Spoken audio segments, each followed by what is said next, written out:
जय हिंद, जय भारत, जय श्री राम। आज का विषय है भारत के लोग गुलाम थे, हैं और रहेंगे।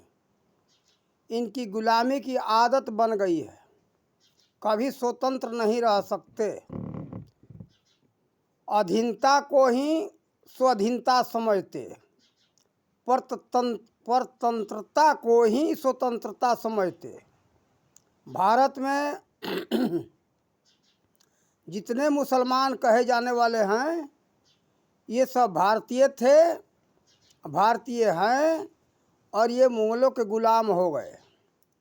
इन सबको मुगलों की गुलामी स्वीकार है और ये लगभग इनका 30% संख्या होगा और 50 से 60 तक 60%,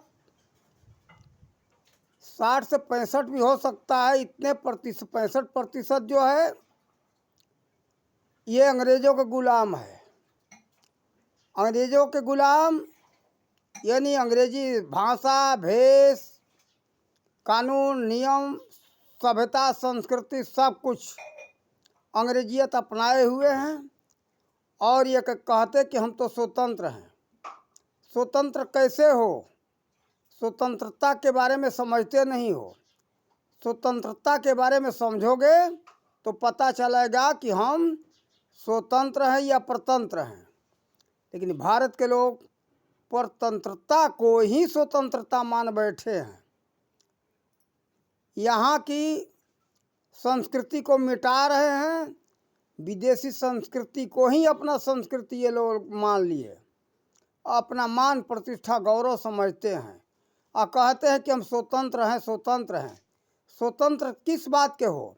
यहाँ का कानून नहीं, यहाँ का नियम नहीं, यहाँ का सभ्यता नहीं, भारत का कोई भाषा नहीं, भारत का वेशभूषा नहीं, भारत का कुछ भी नहीं रह गया। घर बनाने की शैली इंग्लैंड की, शौचालय बनाने की शैली इंग्लैंड की, रसोई घर इंग्लैंड की, खाने का तरीका जो है इंग्लैंड का, सब कुछ इंग्लैंड का। दिन रात जो है अंग्रेजियत में लोग फंसे हुए हैं और अंग्रेजी सभ्यता संस्कृति को ही ये लोग अपना मान लिए हैं। जैसे एक बैल होता है, बैल चाहे जहाँ भी रहे वो बंधा हुआ बैल जो है ना, बंधा हुआ रहता, उसकी आदत बन जाती है। बंधा हुआ को ही खुला, शांति, स्वतंत्रता समझता है। लेकिन स्वतंत्र रहने वाला तो कौन समझ सकता उस विषय को? जो साँड़ कहे जाते हैं ना, साँड़ ही समझ सकता है कि मैं स्वतंत्र हूँ। कारण कि उसके गले में कभी कोई तरह का डोरी यानी पगहा नहीं लगा, कोई रस्सी नहीं लगी। अरे निर्बंध उसको कहते जिसके गले में किसी प्रकार का कोई बंधन न हो, कोई रस्सी न हो, कोई पगहा न हो, खुला स्वतंत्र घूम रहा है, उसको कहते साँड़, वो है स्वतंत्र।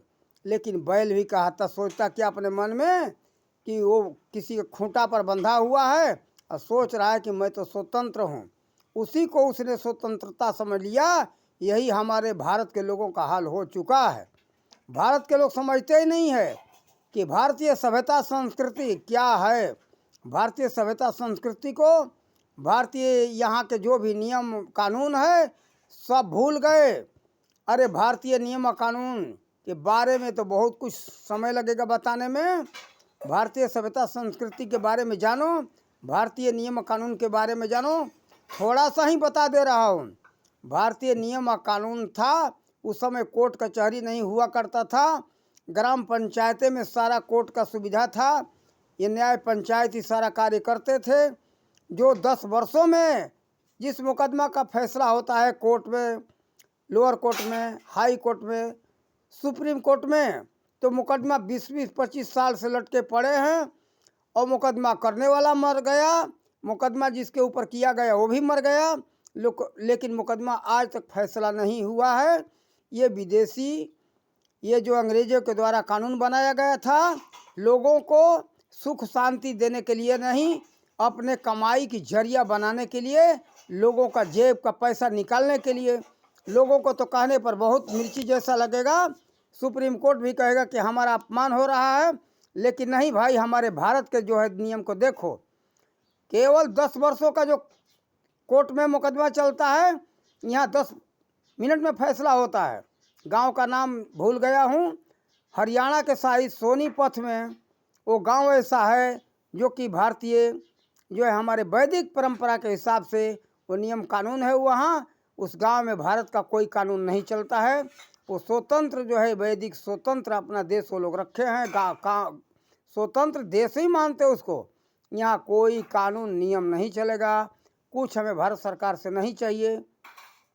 वहाँ का न्याय पंचायत ही सारा मुकदमा फैसला करता है और गांव के लोग उसको मान्य भी देते हैं। और गांव पंचायत के वैदिक नियम कानून पर चलने से लाभ यह है कि समय का बचत, संपत्ति का बचत और स्वास्थ्य का बचत। समय, संपत्ति, स्वास्थ्य, आप दौड़ के जाओगे कहीं भी दूर मुकदमा लड़ने के लिए, आपका समय बर्बाद होगा, संपत्ति बर्बाद होगा, आपके स्वास्थ्य के ऊपर हानि पहुंचेगा। इसलिए वैदिक नियम परंपरा जो था हमारे भारत का, सब तरह से सुरक्षित था। भारतीय नियम परंपरा सब कुछ अच्छा था, उसको आप लोग अपनाओ तो स्वतंत्र माने जाओगे। स्वतंत्र नहीं हो, परतंत्र हो। और एक चीज़ ये देख रहा हूँ, आज के नए युग के बच्चा बच्ची तो इंग्लैंड के नियम को बहुत अच्छा समझते हैं, लेकिन इंग्लैंड के नियम से, कानून से क्या है, वहाँ के सभ्यता, संस्कृति, लड़का लड़की के बहुत अच्छा समझ रहे हैं। कारण कि उनके अंदर अश्लीलता भरा हुआ है। अश्लीलता के कारण, अश्लील भावना के कारण वो लोग अच्छा समझ रहे हैं। उसी अश्लीलता का देन है कि प्रेम विवाह का प्रथा चल रहा है, और उसी प्रेम विवाह में आज कितने जो है कत्ल हो रहा है लड़कियों का, और हिंदू लड़कियों का बहुत। आप लोग उसको देखना, उसमें हमें तो समझ में आ रहा है, अपनी विचार के अनुसार हम बता रहे हैं, लड़कियों का सरासर गलत है, गलत भाव है इसमें। ऐसे जगह जगह प्यार करने का तेरा क्या मतलब? प्यार नहीं करती और प्रेम नहीं लगाती तो किसी का हिम्मत नहीं था तेरे ऊपर आंख उठा करके कोई लड़का देख ले। कारण कि मैं स्त्री तो नहीं हूँ, लेकिन स्त्री भेष में हूँ, इसलिए थोड़ा सा इसके बारे में मुझे अनुभव है। कोई इसको गलत नहीं काट सकता। औरत थोड़ा भी इशारा न करे तो किसी पुरुष का ताकत नहीं कि नज़र उठा कर देख ले। हाथ लगाने की, प्यार करने की बात तो दूर रही। लेकिन ये जो इंग्लैंड के प्रथा से ये प्रेम लगाने का, गर्लफ्रेंड और बॉयफ्रेंड का जो प्रथा चल रहा है, इंग्लैंड का प्रथा है।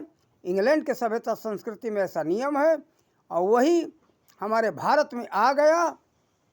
और जितना जब से फैल रहा है तब से ये हम देख रहे हैं भ्रष्टाचार फैलता जा रहा है। लड़कियों के कत्ल का, हत्या का केस आ रहा है, नहीं तो पहले ऐसा कुछ नहीं था। ये लोग इंग्लैंड के अगर प्रथा को तोड़ दें, गर्लफ्रेंड बॉयफ्रेंड का प्रथा, यानी लड़की का मित्र लड़का, लड़का का मित्र लड़की, जिस दिन टूट जाए भारत में उसी दिन ये सब खत्म हो जाएगा। लेकिन लोग कहते कि नहीं भाई ये तो बहुत अच्छा है, अच्छा है, अच्छा अच्छा करते ये लोग अपनाते जा रहे हैं, उससे हानि नहीं देख रहे हैं और अपना मान सम्मान नहीं समझ रहे हैं कि हमारे मान सम्मान में दाग लग रहा है, इसी को अपना मान सम्मान समझ रहे हैं। तो ठीक है भाई, हमारा तो सुझाव देने का कर्म है, हमारा विचार है, आप लोग सुझाव दें, जैसा आप लोग को अच्छा लगे वैसा करो। कोई तो आज के समय में किसी का कोई बात सुनने वाला नहीं है। आप लोग भारतीय सभ्यता संस्कृति को ठोकर मारोगे तो रसातल में जाकर रसातल में बर्बाद हो जाओगे।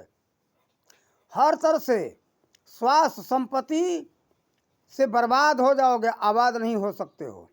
भारत के ऋषि महर्षियों ने, यहाँ के पूर्वजों ने कितना मेहनत करके, परिश्रम करके यहाँ के सभ्यता संस्कृति को स्थापित किया था। आप सब इस विषय में नहीं सोचते हो कि आसानी से बन गया था। किसी भी देश के जो है कि सभ्यता संस्कृति को स्थापित करने में, वहाँ के वातावरण के आधार पर खोज करने में बहुत समय लगता है, और तब जा कर के लोग स्थापित करते हैं सभ्यता संस्कृति के बारे में। सभ्यता संस्कृति हर देश का वहाँ के जलवायु के ऊपर निर्भर होता है, ये नहीं कि किसी भी देश का सभ्यता संस्कृति किसी देश में थोप दिया जाए और वहाँ के लोगों का जीवन सुरक्षित रहे, ऐसा नहीं हो सकता है। इंग्लैंड का सभ्यता संस्कृति वहाँ के हवा पानी के ऊपर, वायुमंडल के ऊपर आधारित है, वहाँ लोगों को सुख शांति देता है, लेकिन वहाँ का सभ्यता संस्कृति यहाँ के लिए दुखदाई है। ये बात सोच लो, समझ लो, और आप लोगों को जैसा लगे वैसा करो। देखो, ये जैसे भोजन जो है ना ऋतुओं के अनुसार होता है, ऋतु के अनुसार भोजन किया जाए तो कोई बीमारी नहीं होगा। इसी तरह से हर देश का सभ्यता संस्कृति जलवायु के ऊपर आधारित होता है। इसके ऊपर हमने बहुत विचार किया। हमने इसके विषय में अपने सत्य दर्शन सागर पुस्तक में वर्णन किया हूँ। जब छपेगा तो आप लोग उसको देखना, समझना, उसमें तो बहुत विस्तार से वर्णन किया हूँ और हम अपने वीडियो में भी ये बात बताते रहते। आज भी इस वीडियो में हमने थोड़ा सा संकेत दिया और इन्हीं शब्दों के साथ अपने वाणी का विराम देते। जय हिंद, जय भारत, जय श्री राम।